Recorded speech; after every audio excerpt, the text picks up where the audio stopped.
Ouvrons notre Bible au livre de 1 Roi 14. 1 Roi 14. Vanité du pouvoir et de la richesse. Vanité du pouvoir et de la richesse. 1 Roi 14, verset 1 à 20. Verset 1 à 20. Le fils de Jéroboam étant malade, sa mère consulte Achija. Verset 1 à 4. Jéroboam, le roi, a des ennuis communs à tous, à tout le monde. Consulter les prophètes était une pratique courante.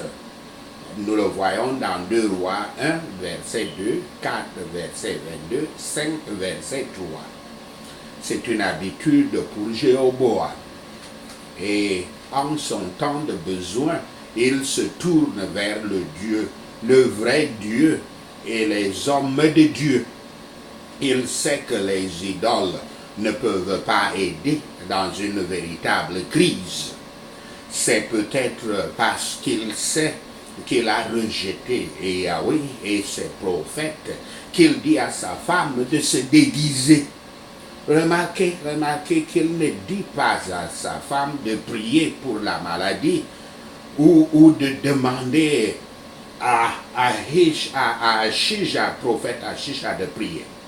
Il veut plus utiliser Achija le prophète comme diseur de bonne aventure que de le chercher en tant qu'homme de Dieu. Alors, l'Écriture dit, je cite, dans ce temps-là, quand Jéroboam avait fait du mal, son enfant était malade dans ce temps-là. Quand la maladie entre dans nos familles, nous devrions nous demander s'il n'y a pas de péché particulier dans nos maisons. Et cette affliction démoniaque serait donc envoyée pour nous convaincre et nous rappeler à Dieu, à lui, Yahweh. Mais la plupart des gens aimeraient plutôt être informés de leur fortune que de leurs fautes et de leurs devoirs. Il envoya sa femme chez Achija parce que le prophète lui avait dit qu'il devait être roi. Ceux qui, par le péché, se disqualifient pour se reconforter, s'attendent à ce que, parce qu'ils sont de bons hommes, leurs ministres doivent leur dire la paix et le réconfort. Ceux-là méprisent eux-mêmes et leurs ministres. Versets 4 à 6.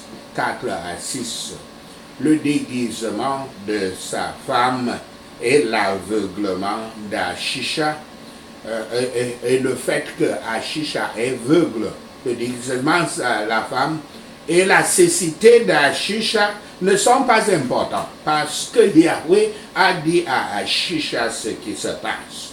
Quand Achija accueille la femme, il l'informe que, bien qu'elle ait été envoyée à Achisha par son mari, en vérité, Achisha a été chargé par Yahweh d'un message pour elle et Jéroboam. Elle apprend tout de suite que les nouvelles seront mauvaises. Jéroboam a donc envoyé sa femme déguisée afin que le prophète ne puisse répondre qu'à sa question concernant son fils, parce qu'il ne voulait pas entendre parler de ses péchés. Ainsi, certaines personnes limiteraient leurs ministres afin de lisser les choses comme on dit, afin de limer les angles des choses et ne se soucient que et ne se soucie pas que tout le conseil de Yahweh leur soit déclaré, craignant qu'il ne prophétiserait pas du bien pour eux, mais plutôt du mal. Mais elle saura, dès les premiers mots du prophète, à quoi elle doit faire face. Les nouvelles d'une bonne partie des hypocrites seront de mauvaises nouvelles. Yahweh jugera les hommes seront ce qu'ils sont et non pas ce qu'ils semblent être. 1 Roi 14, verset 17 à 20. La destruction de la maison de Jéroboam. Verset 7 à 11. Jéroboam aurait pu avoir une dynastie durable, mais il a perdu la promesse de Yahweh par son incrédulité, son idolâtrie et son rejet absolu de Yahweh. Jéroboam est pire que tous ceux qui ont gouverné avant lui. Saul était un mauvais homme et un mauvais roi. Salomon était un bon roi, mais un mauvais homme. Jéroboam est bien pire. Il a écarté et mis Yahweh derrière lui. Une description puissante du mépris. Comme cela est dit dans Ézéchiel 23, verset 34. Verset 12 à 16. La femme de Jéroboam entend un jugement immédiat et un jugement éloigné. Deux genres de jugement. Tout d'abord, leur fils va mourir, mais un plus grand jugement vient sur la maison de Jéroboam, que tout le monde verra. Par comparaison, quand ce jugement arrive, ce fils aura plutôt été béni avec sa mort actuelle. Deuxièmement, Yahweh détruira Israël du pays qu'il leur a donné et les dispersera. Ce jugement sera accompli quelques 300 ans plus tard. Yahweh savait que la racine de l'apostasie de Jéroboam finirait par entraîner l'exil national. Que nous nous gardions donc, que nous gardions le compte des miséricordes de Yahweh ou non. Il le fait, Yahweh le fait. Et si nous sommes ingrats, il les mettra en ordre devant nous à notre plus grande confusion. Achish a prédit la mort rapide de l'enfant qui est malade en ce moment. Avec piété pour lui.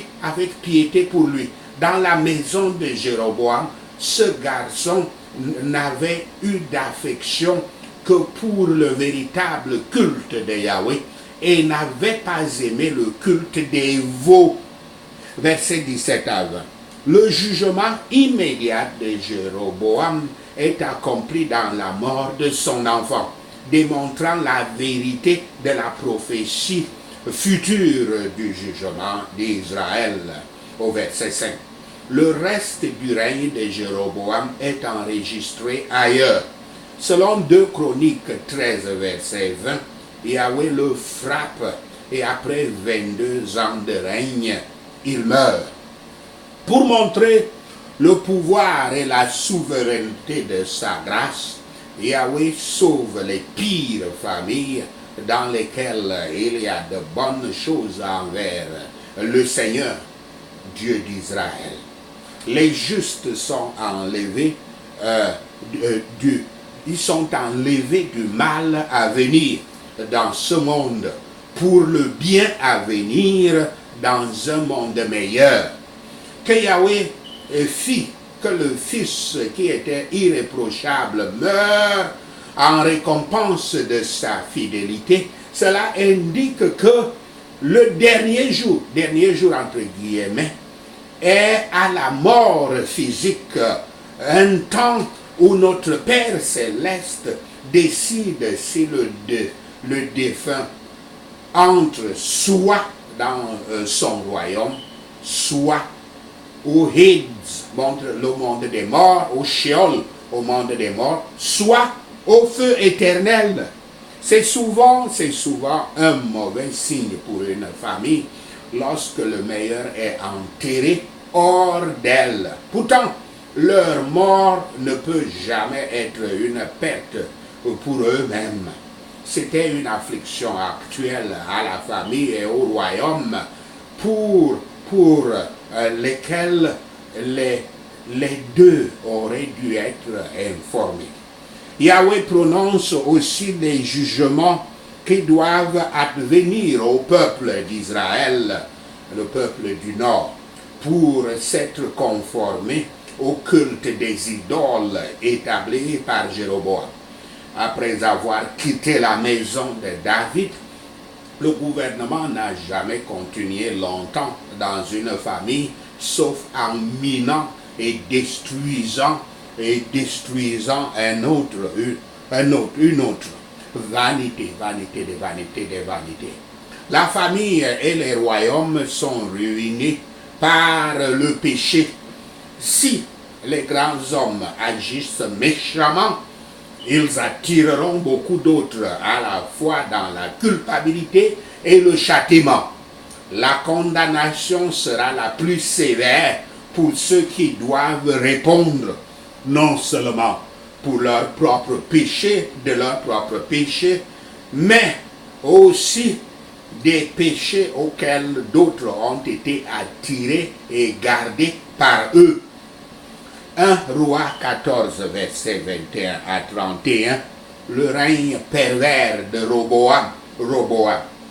Verset 25 à 28, Shishak, le pharaon historique Shoshenq le premier, pille les trésors de la maison de Yahweh et les trésors de la maison du roi. Salomon avait laissé une grande richesse à son fils Roboam, à la fois dans le temple et dans le palais. Après seulement 5 ans, cette richesse est en grande partie disparue. Vanité des vanités. Les boucliers en bronze de rechange pour Roboam peignent une image parfaite du déclin sous l'époque de Roboam. Il les place dans les mains des commandants de la garde du palais, cachés dans une salle de garde protégée jusqu'à ce qu'il soit spécialement nécessaire pour les occasions d'État. C'est une promesse. C'est la promesse d'une farce. Ici, rien de bon n'est dit de Roboam et on dit beaucoup au désavantage de ces sujets. L'abondance des pires crimes, du pire des païens à Jérusalem, la ville que Yahweh avait choisie pour son temple et son culte, montre que rien ne peut réparer les cœurs des hommes déchus, sauf la grâce sanctifiante du Saint-Esprit. Si elle seule, je veux dire, sur elle seule, on peut dépendre la grâce. Sur la grâce seule, on peut dépendre. Pour cela, prions quotidiennement pour nous-mêmes et ceux autour de nous. La splendeur de leur temple, la pompe de leur sacerdoce et tous les avantages auxquels leur religion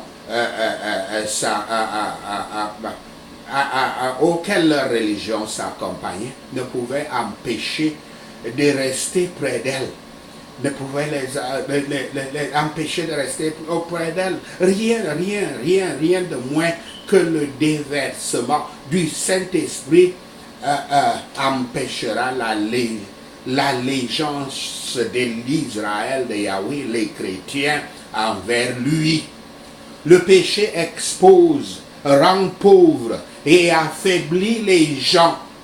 Shishak, le roi d'Égypte, était venu et avait emporté les trésors.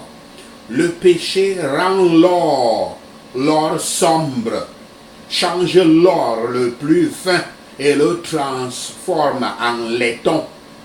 Sachez cela et l'Éternel Yahweh vous bénira. Amen. Alléluia. Prenons ces points de prière. Dans mes temps de trouble, je ferai attention de ne pas consulter les 10 heures de fortune au nom de Yahshua le Messie. Dans mes temps de trouble, je prie et consulte les hommes de Dieu pour prier Yahweh notre Dieu de la miséricorde au nom de Yahshua le Messie. Je prie. Quand je serai battu par des tragédies, je vérifierai d'abord ma position spirituelle pour trouver la cause dans les péchés nourris au nom de Yahshua le Messie. Quand je serai touché par les tragédies, Saint-Esprit, rappelle-moi mes fautes et mes devoirs au nom de Yahshua le Messie. Je ne tromperai pas moi-même et mes ministres en m'attendant qu'ils me disent paix et réconfort pour moi quand je pêche au nom de Yahshua le Messie.